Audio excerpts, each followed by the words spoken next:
Right, yeah, I think this is a pro team POV. Well, let's see how good they are. Right off the bat, going for so the he's heat got the heat wave, right? Yep. So he switched to vert.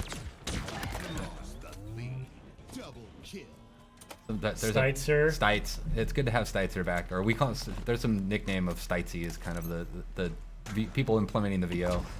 They threw down a shield, covered the position. Yeah, I like that little peek technique. I haven't personally done that, to be honest. Yeah, I feel like I learned a lot by watching this pro team video actually and how to play it. Like we watch them, we have regular weekly play tests with them. I don't play with them generally because they're so good, and we put our kind of better players up against them.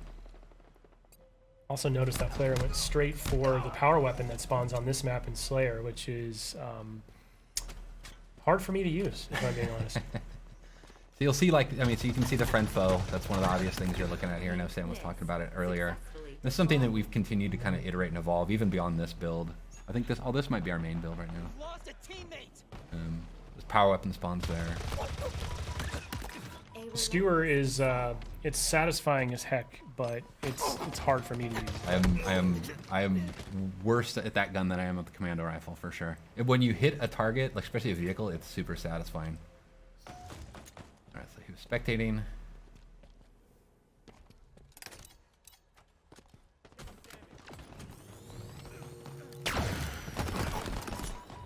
He missed the new. Tried for it. Tried for it.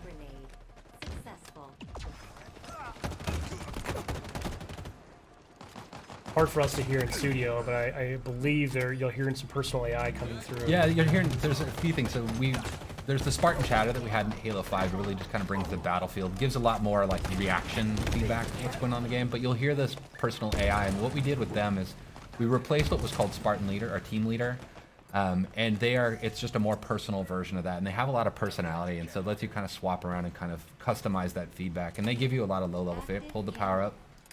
Yeah, I was just going to mention, you know, that's a change, right? It doesn't activate on pickup anymore. You can hold on to it. Yeah, we think that'll bring a lot in the long term and allow us to do more things with power-ups than kind of just, you know, traditional kind of just quick stat kind of reflections, but having like really the notion of power equipment in the game. One thing that we won't see in this point of view, I really love the visual language that you and the team have introduced. It's very obvious when someone's pocketing a power-up like that. You'll see a glowing trail behind them. There's like a contrail behind them. Yeah, that was a big thing, is making sure we at least telegraphed that information. That was, you know, making that switch, there was a lot of critical lenses on making sure that there was at least a readability to it in the gameplay. I mean, so now it's sort of that risk-reward, right? Do I hold this and wait for that final push? Do I burn it now so I don't lose it? Yeah, you make a lot of choices that way. Like I sometimes will pocket it and think I'm getting cocky, and then I'll lose it, and I'll give like overshow. That was a dope. I'll give the OS to the enemy, which is, you know, super risky at that point. We're seeing a couple of little sort of, what do we call those, tutorial tips popping up there, which yeah. you can turn off in the settings. Yeah, you can right? turn them off, but on they're death tips is what we call them. But yeah, giving a little bit of feedback, you know, about the type of weapon that killed you, or like how you can respond better to it. I'm not sure at this point the pro team needs to know that, like, hey. Yeah, exactly. Or like just opt out if you don't really care about it, if you don't need that information, or it makes you feel bad, as some people might feel.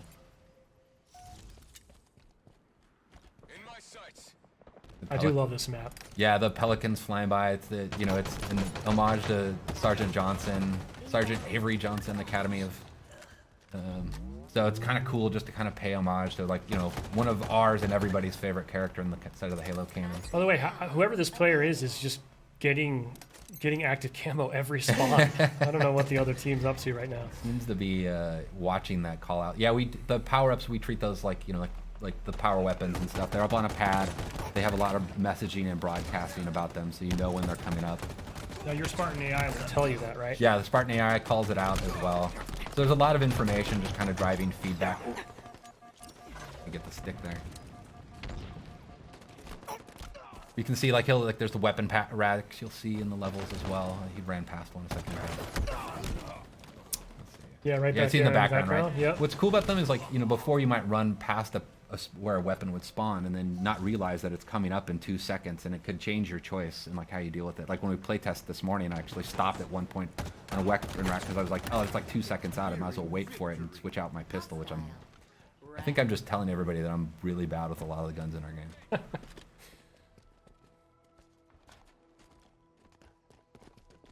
my back.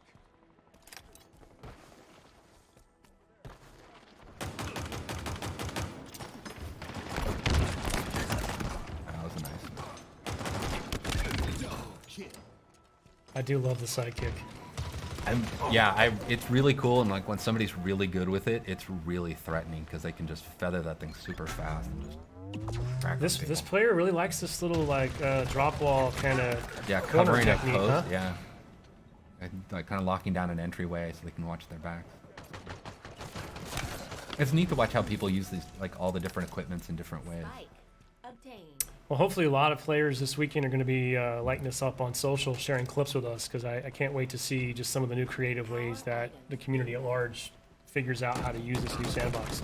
Yeah, and it's interesting too, like, I mean, like the way we have our maps tuned, like in our main builds, is they have different equipment and stuff on them, and because we don't have the entire sandbox in the flights, is we swap things out. So it's actually not even the same kind of, basically, map placement path that we would have in the release version of the game.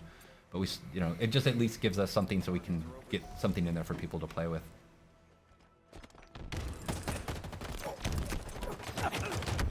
Oh, match is getting close. You can hear the music starting to kick up, kind of signifying the end of the match is coming. I do love that. The multiplayer music, very cool. I'm really proud of the multiplayer music. There's a cool story about how we got to basically getting the music in the game. But it really meets this tone. It's something I've really wanted since Halo 4. Was this kind of post-rock soundtrack to the multiplayer. Well, actually just a Halo, but it became one of my goals for multiplayer. Taking damage. Last kill. We've lost a teammate. 5 minutes remaining. Cool.